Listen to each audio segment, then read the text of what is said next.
Si shpëtuam nga atentatet dhe përpjekjet për eliminim nga strukturat e errta të luftës dhe pas luftës, të udhëhequra nga Hashim Thaçi.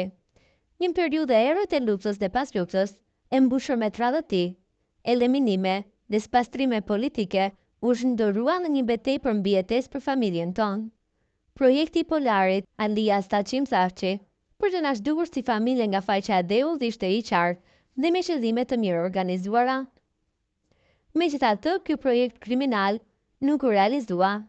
Ajo që na shpëtoi ishte vullneti i Zotit të Madh, që na dha forcë dhe durim për të përballuar errësirën, ndërsa atyre dha dobësi, frikë dhe ligësi.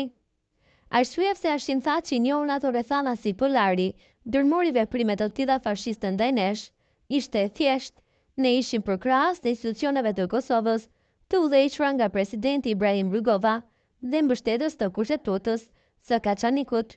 Ne nuk ishim bërë asgjë të keqe, as atij personalisht dhe as rrethit të tij, që do të arsyetonte një akmarrje të tillë njerëzore.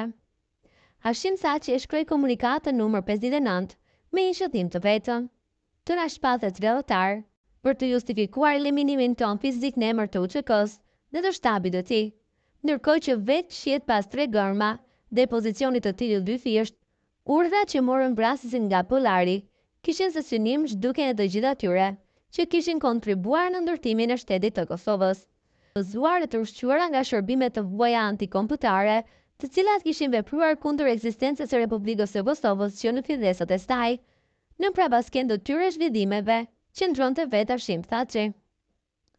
Një nga dëshmitë më të dhimbshme të kësaj agjende u pa me tragedinë e familjes Jashari, ndaj të cilës ushtria dhe policia serbe ndërmorën një ofensivë të përgjakshme, e cila u vledësua dhe nga spion shqiptar në shërbim të armikut. Në përcjellje të familjes Jashari drejt shparosjes, ishte përfshirë edhe vëllai i Hashim Thaçit, Gani Thaçi, i cili më parë ishte rekrutuar nga shërbimi sekret serb. Ai ishte mbajtur për disa ditë nga UBD-ja dhe pas lirimit ishte marrë në pyetje nga disa djemë të UÇK-s. Më pas ai u soll në kullën tonë, aty ku ndodhej dhe vëllai ynë, Gani Geci.